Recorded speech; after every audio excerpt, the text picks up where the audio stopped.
Opisyal na pagsisimula ng Misa de Gallo isinagawa sa bayan ng Daet. Kasama natin sa balita si Radyoman Roy Luigi San Ramon ng RMN Daet.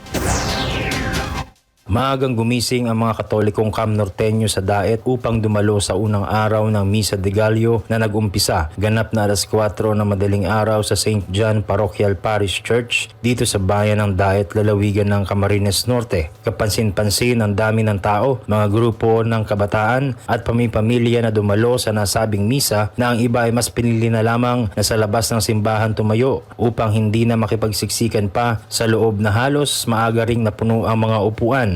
Naobserbahan din sa ating pag-iikot ang presensya ng kapulisan at mga force multipliers tulad ng mga barangay patrol upang mapanatili ang kaayusan at kapayapaan habang idinaraos ang Misa de Gallo dito sa bayan ng Daet. Inaasahan din ang patuloy na pagdagdag ng mga kababayan natin na dadalo sa tradisyonal na simbang gabi at sa Misa de Gallo upang makumpleto ang kabuuan ng 9 na araw sa paniniwalang matutupad ang kanilang kahilingan. Lalo ngayong paparating na rin ang Christmas holiday kung saan ay magsisipag-uwian na ang mga bakasyonista dito sa lalawigan ng Camarines Norte. Kasama mo sa DWSR 94.1 RMN Daet, Radyoman Roy Luigi San Ramon, Tatak, RMN. RMN Network News.